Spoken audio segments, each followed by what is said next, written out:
Muy bien, vamos a continuar con los fundamentos teóricos de cada una de las técnicas de imagenología, o al menos las más importantes. Estos son los temas que se van a abordar. Como primer tema, vamos a ver a la radiología convencional, que como ya habíamos visto anteriormente, utiliza rayos ionizantes, particularmente rayos X. Dentro de estos entra la radiografía y la fluoroscopía. También vamos a ver a la tomografía computada, mejor conocida como tomografía axial computarizada, que también utiliza rayos X, la resonancia magnética, que también se conoce como resonancia magnética nuclear, el ultrasonido o ultrasonografía, y una versión que sirve particularmente para ver el corazón, que se llama ecocardiograma, la medicina nuclear, que utiliza rayos gamma y que se basan en isótopos radioactivos marcados que se le dan junto como un nutrimento al paciente para que nosotros no veamos solamente imagenología, sino que también nos demos una idea de la fisiología de ciertos lugares anatómicos. Ya de manera rápida, también imagen vascular, particularmente para procedimientos como instalación de catéteres guiados por imagenología. Funcionamiento del departamento de imagenología en los tres niveles de atención y también pues, lo más importante de estas clases, o al menos de este tema, que es la selección del estudio de imagen en función de las características de lo que nosotros queramos ver en nuestro paciente y también del funcionamiento de cada una de las técnicas de imagenología. Les queda de tarea para el próximo miércoles que de todos, de todas estas técnicas, de todos estos procedimientos, ustedes hagan un cuadro comparativo. ¿Qué va a tener ese cuadro comparativo? Pues básicamente lo más importante en aplicación clínica, ¿verdad? Ventajas y desventajas, las pueden tomar directamente desde la presentación. Y también uso, en qué situaciones es más recomendable su uso. Por ejemplo, vamos a ver algunas cosas, como que en litiasis biliar, como los litos son de colesterol, pues generalmente se usa el ultrasonido, ¿verdad? Pero en litiasis renal, generalmente los litos son de minerales, son de cristales, entonces pues prácticamente se pueden ver con radiología, ¿vale? Entonces, o con resonancia. Entonces, esos son los tipos de cosas que ustedes quiero que pongan en su cuadro comparativo sobre los usos de cada uno de cada uno de los distintos procedimientos de imagenología. Permítanme un minuto.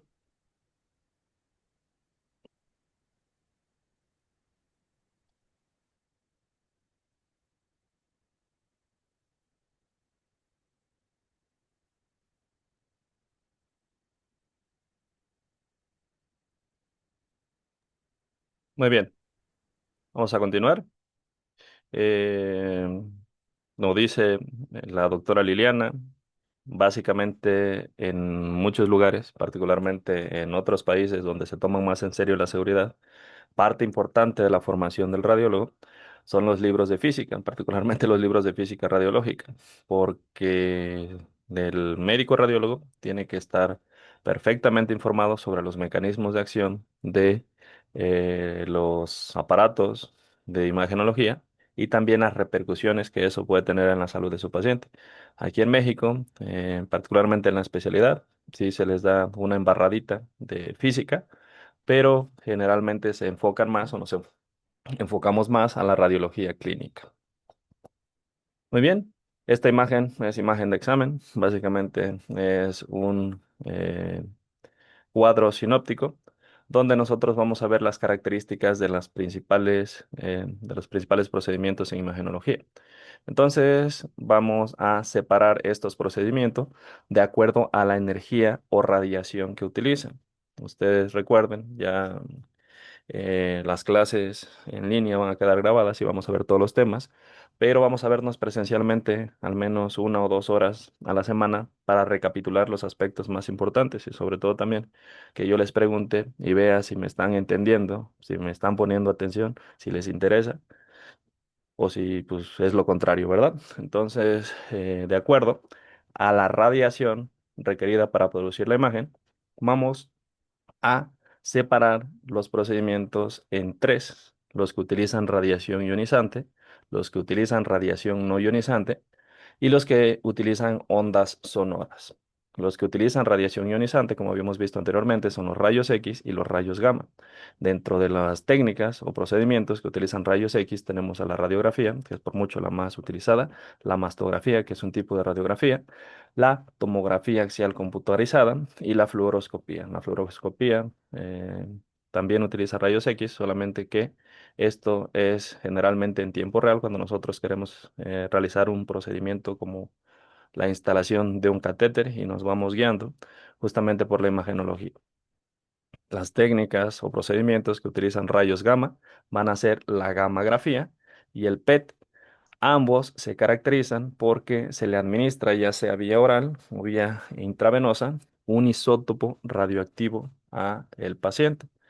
Entonces ese isótopo radioactivo eh, es metabolizado en algún tejido de nuestro cuerpo, en algún tejido fisiológico particularmente, y en función de eso nosotros vemos parte de la fisiología de ese tejido y eso nos va a arrojar una imagen, ¿verdad? Una imagen con no tan buena resolución, pero que también nos va a dar mucha información con respecto al metabolismo de ese tejido. Los rayos gamma tienen o desprenden una radiación más peligrosa que los rayos X, por eso la cantidad de este isótopo radioactivo que se le da al paciente tiene que ser mínima, pero son de las técnicas en las cuales pues, el sujeto se somete a una mayor cantidad de radiación. Radiación no ionizante, que básicamente utiliza algo que se llama resonancia magnética, la resonancia magnética nuclear de los átomos de hidrógeno, que no es como tal electromagnetismo. El electromagnetismo nos genera un campo magnético que induce un movimiento dipolar de los átomos de hidrógeno y esa huella que nos deja el movimiento de los átomos de hidrógeno, particularmente del agua que está en nuestro organismo, es lo que nos va a aparecer en una imagen. Entonces, utiliza ondas electromagnéticas, utiliza principalmente ondas de radiofrecuencia. Aquí nada más en la parte de la energía no es como tal el electromagnetismo. El electromagnetismo no es un tipo de energía, pero sí va a ser importante previo a la resonancia para que los hidrógenos se encuentren en un spin adecuado para que ya después yo lo bombardee con ondas de radio. Sí, exactamente, ondas de radio, pero eso producen un ruido horrible. Y esas ondas de radio justamente son las que van a permitir que estos iones de hidrógeno bailen, se muevan y se rastree el baile que hicieron y en función de eso nos arroja una imagen, ¿vale? Mientras que el famoso ultrasonido, pues va a utilizar ondas sonoras que tienen como característica que no difunden en el vacío. Entonces yo tengo que ponerle un medio por el cual puedan difundir. Por eso es que generalmente cuando se utiliza ultrasonido se utiliza un aceite o un fluido en el cual las ondas van a poder pasar más libremente. De hecho, el aire genera interferencia en el ultrasonido y por eso nos sirve más para ver cavidades que generalmente están llenas de algún líquido. Por ejemplo, sirve para ver a los bebés en el embarazo porque justamente están rodeados del líquido amniótico. Pero, por ejemplo, para ver un colon lleno de gas, pues no lo vamos a poder observar porque justamente esas ondas van a disiparse cuando se encuentran en el gas, ¿vale? Entonces, vamos a ver algunas de las características físicas de su fundamento de cada una de estas técnicas. Sé que esta parte es un poco tediosa, diría que me voy a ir rápido, pero pues también tienen que tener una idea de cómo funcionan estas técnicas para que ya después, ahora sí, nos vayamos directamente a la parte clínica, ¿vale? Entonces, estas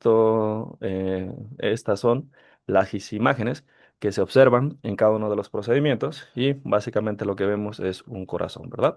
Entonces, de las imágenes del libro a la vida real, pues necesitamos un nivel alto de saber interpretarlo, ¿verdad? Y para eso necesitamos también saber el fundamento de cada una de esas técnicas. Y básicamente, ¿qué es lo que estamos viendo? En primer nivel, generalmente no hay departamento de imagenología. En algunos vamos a tener departamento de rayos X para hacer radiografías. Aquí el pequeño inconveniente o el gran inconveniente es que los rayos X involucran mucha inversión, no tanto en los rayos X, el dispositivo no es tan costoso, pero de entrada necesitamos una infraestructura apta para poder realizar este tipo de procedimientos. Necesitamos paredes plomadas, necesitamos comprar un montón de material plomado, caro para las personas, necesitamos un técnico radiólogo y necesitamos una persona o un médico que tenga, si no la especialidad de radiología, al menos conocimiento profundo sobre ello. Por eso, generalmente, todas estas técnicas pues se van a restringir a segundo nivel, ¿vale? Esta sí, desde un consultorio privado. Es más sencillo que nosotros podamos tener un ultrasonido. Pero ya la resonancia magnética, los que utilizan rayos gamma, pues necesitan una infraestructura todavía más grande. Entonces, eso sí, van a ser casi exclusivo de tercer nivel. Sin embargo, pues no porque no se encuentren en el primer nivel, no tienen que saber interpretarlas, ¿verdad? Entonces, justamente por eso es esta clase extra a quien le interese, obviamente, quien no le interese, pues también tiene el derecho de no asistir sobre imagenología.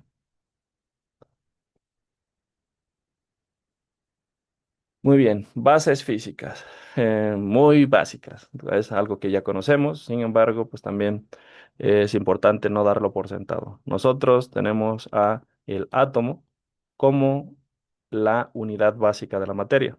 Toda la materia existente en el universo está formada por átomos. Tenemos distintos tipos de átomos y de acuerdo a el tipo de átomo va a ser un elemento de la tabla periódica diferente. Entonces tenemos un átomo para helio, un átomo para hidrógeno, un átomo para carbono, boro, nitrógeno, etcétera, ¿verdad? Cosas que nosotros vimos hace ya muchos años. Bueno, ni tantos, 3 años en el curso de inducción. Y recuerden que un átomo va a estar formado por un núcleo en el cual vamos a tener los protones más los neutrones. Y girando en orbitales vamos a tener a los electrones. Un átomo convencional generalmente tiene el mismo número de protones, neutrones y electrones. Y el número atómico, que es justamente la cantidad de protones que tenga, nos va a dar un parámetro importante del átomo, que es su número atómico.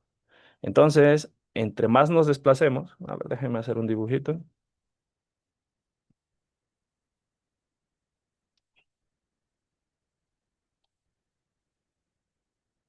una tabla periódica.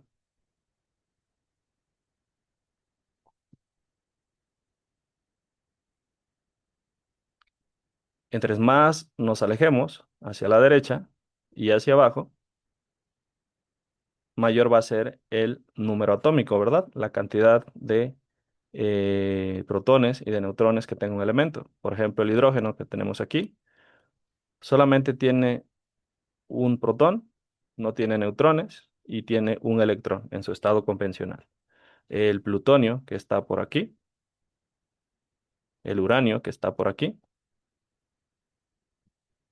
tienen alrededor de 200 protones, ¿vale?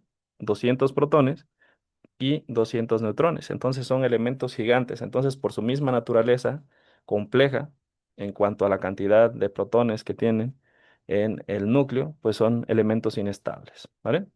Entonces, las propiedades de radiación, como la liberación de energía, justamente van a proceder principalmente de átomos inestables. Entonces, un átomo estable tiene el mismo número de protones que de neutrones. Pero también tenemos a los inestables que se llaman isótopos. Y estos isótopos tienen un distinto número de protones que de neutrones.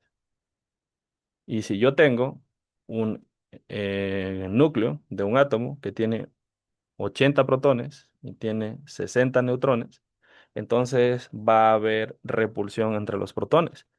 Nosotros no lo vemos, pero es impresionante, solamente que ya es tema de otra carrera, es tema de otra rama, la química pura, pero hay una gran cantidad de energía dentro del átomo. De hecho, si partimos un átomo a la fuerza, pues va a emitir una gran cantidad de energía, ¿verdad?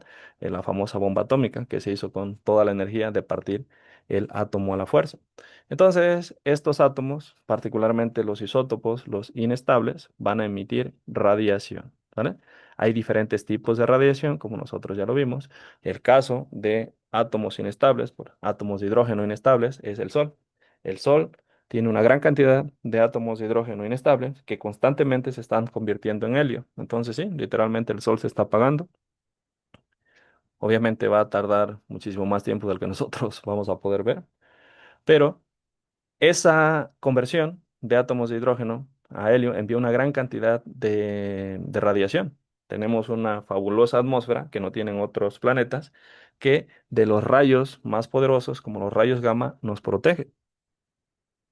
De hecho, a mayor altura que nosotros estemos, menos protección de la atmósfera vamos a tener. Por eso las personas que viajan mucho en avión, particularmente los aviones transatlánticos que vuelan muy alto, se exponen a mayor radiación, porque el sol nos va a liberar una gran cantidad de radiación. Rayos gamma, rayos X, pues son atrapados por la atmósfera y otro tipo de rayos, y particularmente los que alcanzan a atravesar la atmósfera son los rayos del espectro visible, por eso el sol nos da luz. Y aquí está la disyuntiva, ¿verdad? Porque por un lado nos da la luz que necesitamos para sobrevivir, pero por otro nos inunda de una gran cantidad de rayos ultravioleta, cuya radiación también interactúa con células de nuestro cuerpo y nos puede producir enfermedades, ¿vale? Entonces, ¿con qué nos tenemos que quedar de lo que les acabo de mencionar? Que todos los elementos y toda la materia del universo va a estar formada por átomos. Los átomos tienen la siguiente composición: tienen un núcleo que está formado por protones y neutrones y tiene también electrones. En el interior del átomo, particularmente de los átomos inestables, que son los isótopos, y de los átomos muy grandes, lo cual podemos determinar por el número atómico, esto va a generar inestabilidad y eso va a inducir la liberación de radiación. La radiación tiene todo un espectro. La radiación es energía que se mueve en forma de onda. Y tenemos, para fines prácticos, el espectro visible, que es la luz que nosotros podemos observar. Sí, lo que nosotros vemos como luz realmente es energía que nos envía el sol en un espectro en particular, en unas ondas que se llama espectro visible, pero también nos envía ondas que son más pequeñas y más rápidas, y estas es justamente aquí las que donde entran los rayos gamma y los rayos X. ¿Vale? Y estas son las más peligrosas. Aquí tenemos otra más pequeña que se llama ultravioleta. Después del espectro visible tenemos el infrarrojo, tenemos las ondas de radio, tenemos las microondas y estas generalmente no han demostrado que tengan un efecto tóxico para la salud, aunque pues haya mucha desinformación de que si vives al lado de una antena de radio te va a dar cáncer, que si utilizas mucho el celular muy pegadito a tu teléfono te va a dar cáncer, pues generalmente no hay evidencia de que esto haya pasado, ¿verdad? En cambio, los rayos ultravioletas sí está completamente claro que las personas que se encuentran más tiempo expuestas al sol sin protector solar, sin sombrilla, sin gorra, pues van a tener una alta susceptibilidad no solamente a desarrollar cáncer de piel, sino a desarrollar otra gran cantidad de cánceres e incluso también se hacen viejitos más rápidamente, ¿verdad? Porque los rayos UV también liberan una gran cantidad de rayos radicales libres, perdón. Y de los rayos X y de los rayos gamma, ni se diga. Justamente todas las clases anteriores fue para determinar las cantidades mínimas de estas radiaciones que nos pueden generar daño. Muy bien, entonces para nuestros fines vamos a estudiar los rayos X y los rayos gamma. Los rayos X ya habíamos visto que básicamente se van a formar por el bombardeo de electrones de un elemento inestable. Entonces, en el aparato de rayos X, como vamos a ver más adelante, tenemos una fuente. Esa fuente, cuando nosotros la conectamos y la prendemos y la tenemos bien calibrada, espero, va a bombardear electrones desde un cátodo hasta un ánodo, y ese bombardeo de electrones va a generar que choquen como bolas de billar con los electrones que se encuentran en el tungsteno que se encuentra dentro del cátodo. Esto va a generar que los electrones de capas superiores migren a los orbitales inferiores, y esto es lo maravilloso de la química cuántica. Cada uno de estos saltitos involucra pérdida de energía. Entonces la energía no se crea ni se destruye. Esa pérdida de energía involucra también ganancia de energía, ¿verdad? Pero esa ganancia de energía es una radiación y esta se va a disipar por el medio que en el que generalmente se encuentra. Particularmente los rayos X pueden atravesar cualquier cosa. Eso quiere decir que no necesitan un medio para poder difuminarse. Pueden pasar por cualquier lado y atravesar cualquier cosa, ¿verdad? Entonces, estos rayos X justamente son los que utilizamos para atravesar a las estructuras de nuestro cuerpo. Y si nosotros leemos la cantidad de rayos X que atraviesan esa estructura, pues vamos a ver que algunos fueron absorbidos y otros no fueron absorbidos. Entonces esto nos va a dejar una especie de sombra que se va a leer en un detector de rayos X y en función de eso, pues nosotros podemos ver una imagen. No sé quién fue el genio que se le ocurrió eso, pero pues básicamente representó un gran avance a la medicina, ¿verdad? Como la mayoría de los avances de la medicina, pues generalmente son dadas por científicos de otras áreas. Mientras que los rayos gamma generalmente van a ser producidos por un núcleo atómico que es inestable. Es inestable y de repente tenemos aquí uranio, plutonio, que se rompe. Ojo, se rompe y nos genera dos átomos diferentes. Ese proceso se llama fisión nuclear. Y esa fisión nuclear nos emite una radioactividad impresionante.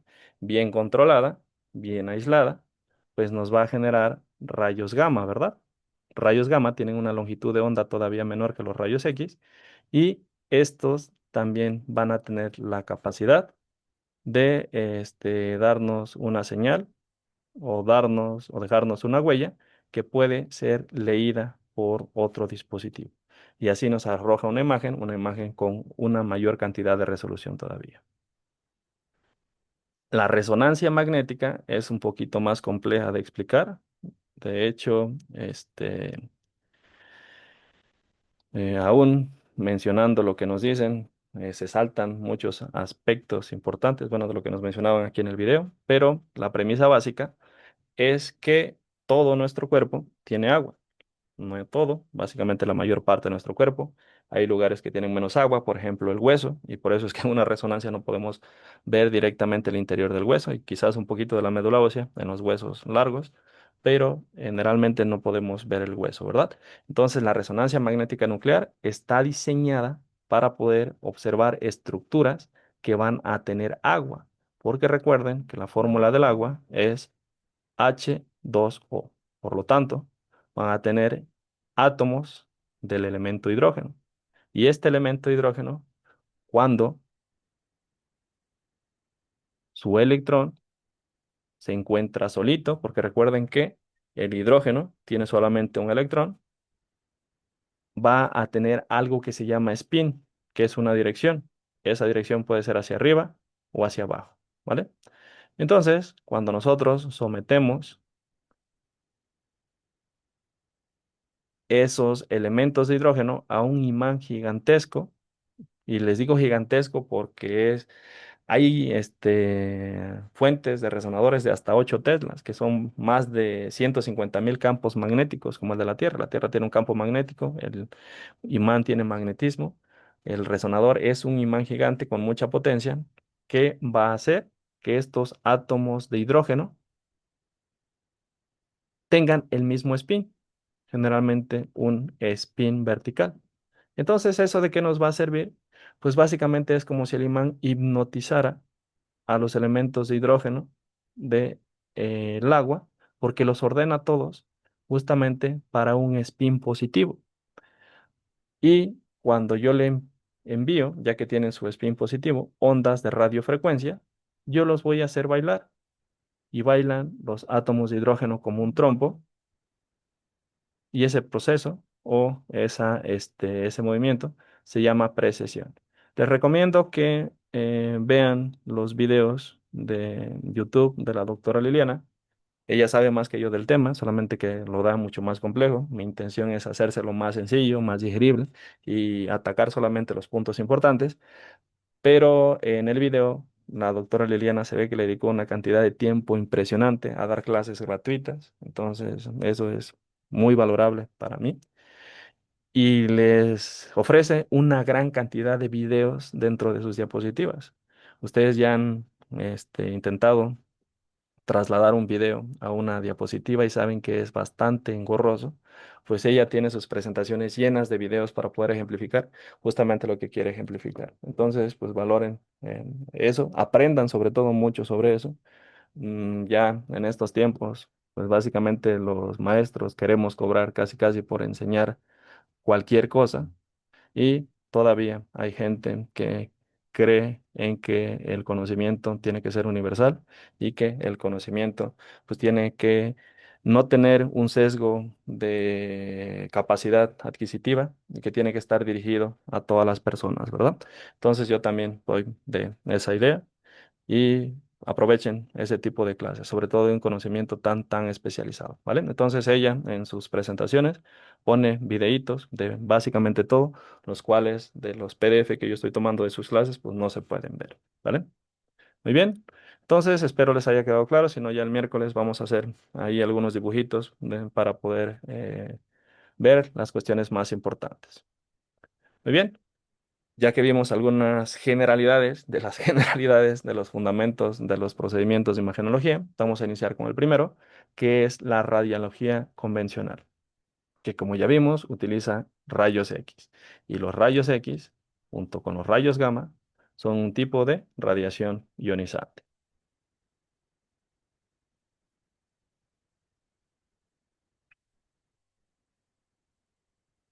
Bases físicas. Aquí ya esto, a grosso modo lo habíamos hablado, no voy a indagar tanto en eso. Este es un dispositivo de rayos X. Básicamente está integrado por la cama que va a tener el colector de los rayos X y también una especie de pared plana, la cual también puede captar los rayos X, pero particularmente para las personas que están paradas y que están sentadas. El dispositivo como tal que va a tener a la fuente de los rayos X va a ser este aparato que justamente se llama aparato de rayos X, ¿verdad? Y aquí tenemos los botones, los controladores. Se puede bajar o subir de acuerdo a las características de estatura de nuestro paciente. Y aquí, si ustedes pueden observar, hay una ventanita. Por ahí es por donde salen los rayos X, ¿vale? Y esa es justamente la que tenemos que dirigir y jugar, eso ya lo hace el técnico radiólogo, jugar con la distancia para poder generarnos una placa que tenga justamente el tamaño que nosotros necesitamos, ¿vale? Entonces, para poder hablar de las bases físicas o de los fundamentos, pues nos tenemos que centrar aquí, en la fuente, ¿vale? Muy bien, entonces la fuente tiene un cátodo, tiene un ánodo. Un cátodo va a liberar una gran cantidad de electrones que se van a dirigir hacia el ánodo y justamente entre el cátodo y el ánodo vamos a tener una lámina que va a contener tungsteno.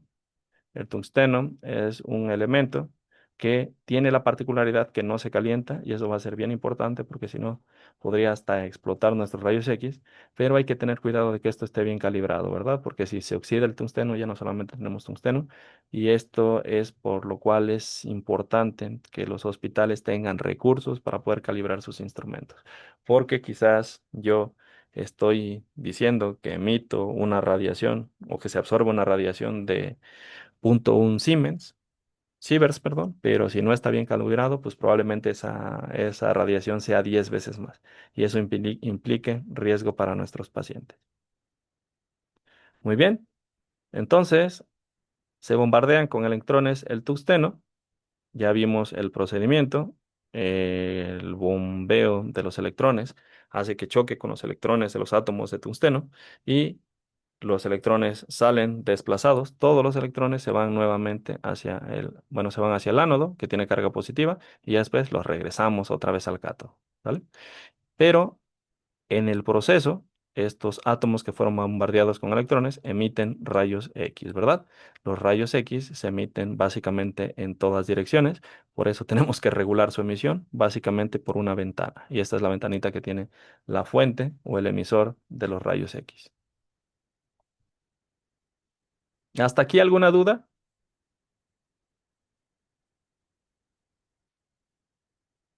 No, profe. Ok, No, profe. gracias. Vamos a continuar.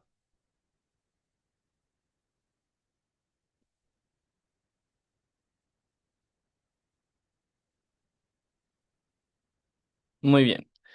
Aquí viene la parte importante. Estos rayos X van a tener la capacidad o tienen la capacidad de atravesar cualquier superficie. Solamente que va a haber superficies que van a presentar más resistencia que otras, ¿vale? Vamos a hablar un poquito de eh, los conceptos que se utilizan en radiología y vamos a empezar por el concepto de atenuación. La atenuación va a ser directamente proporcional a la densidad de la imagen. Entonces, yo tengo aquí una estructura, ¿vale? Voy a ponerles dos ejemplos, una estructura muy densa y una estructura poco densa. En mi imagen, la densidad se va a ver reflejada como la oscuridad que tenga la muestra, en este caso el objeto, ¿vale? Entonces bombardeamos rayos X.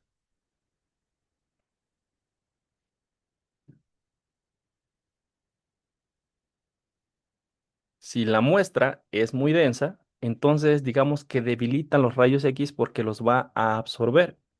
Entonces, a mayor absorción, más atenuación. Y lo que me va a medir mi detector va a ser los rayos X que le lleguen después de que pasó por mi muestra. Si la muestra es muy densa, entonces los rayos X van a quedarse ya atrapados, se van a atorar. Entonces va a haber una mayor atenuación en función de una mayor densidad.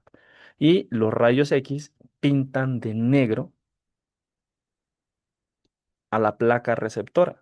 Por lo tanto, si los rayos X pasan libres, nada se les atraviesa, entonces van a pintar de negro a la placa. Si se les atraviesa algo que no les opone mucha resistencia o que no tiene mucha densidad, entonces lo van a pintar de gris oscuro. Si se les atraviesa algo a los rayos X que tiene una densidad media, entonces va a atenuar a los rayos X, que originalmente eran negros, ¿verdad? Y me va a dar una imagen de color gris. Pero si se encuentra, como en este caso, con algo con una densidad mucho mayor, la mayoría de los rayos X van a ser absorbidos.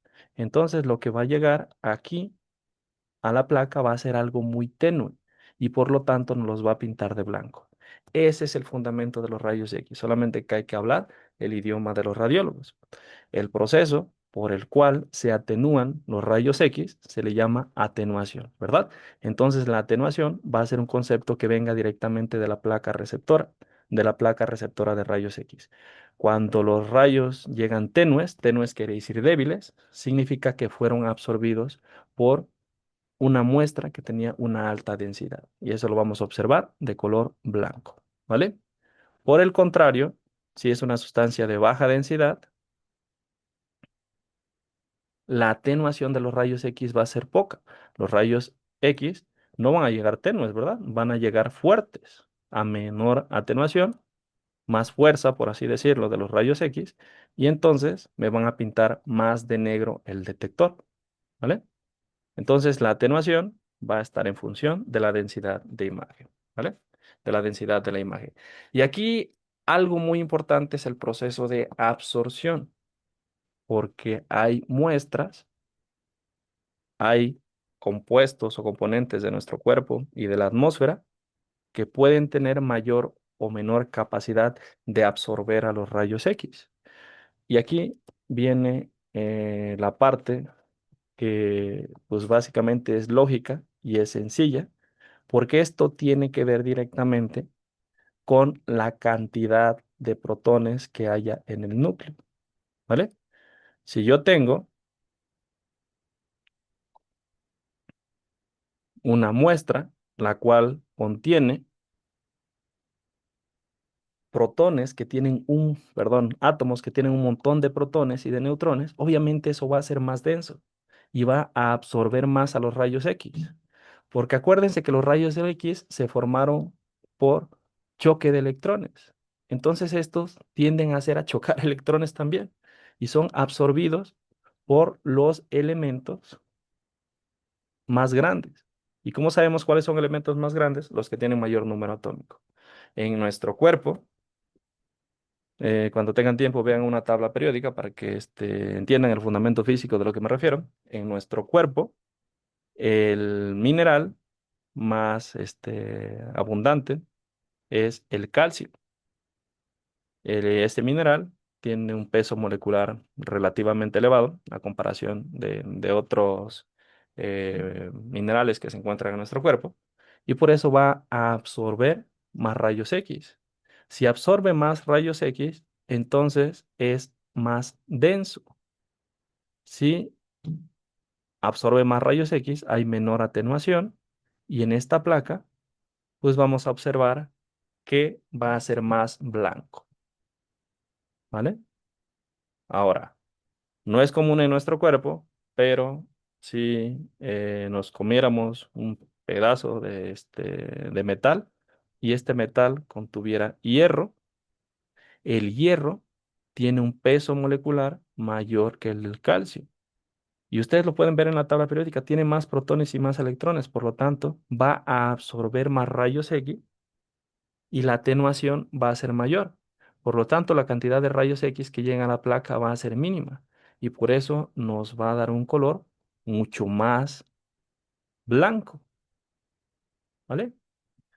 En cambio, viendo el lado extremo, nuestros pulmones tienen oxígeno. El oxígeno tiene bajo peso molecular, oxígeno y nitrógeno. Aparte, no solamente depende del peso molecular, depende de algo también que se llama efecto fotoeléctrico. Y en el efecto fotoeléctrico, los gases pues están más dispersos.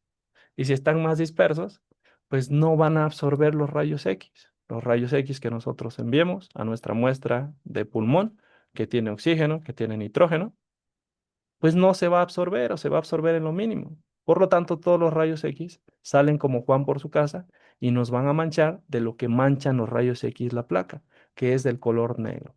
Por eso los pulmones se van a ver de color negro. ¿Vale? Esto también viene detalladamente ya en la otra diapositiva, pero espero que entiendan este fundamento físico porque realmente eso es lo único que nosotros vamos a ver en los rayos X. Entonces, ya hay gente que durante muchos años pues, se ha dedicado a ver qué nos pueden decir esos rayos X de acuerdo al funcionamiento de nuestro organismo, ¿vale? Entonces, ya nos queda un minuto. Voy a terminar esta sesión y nos vemos dentro de 10 minutos.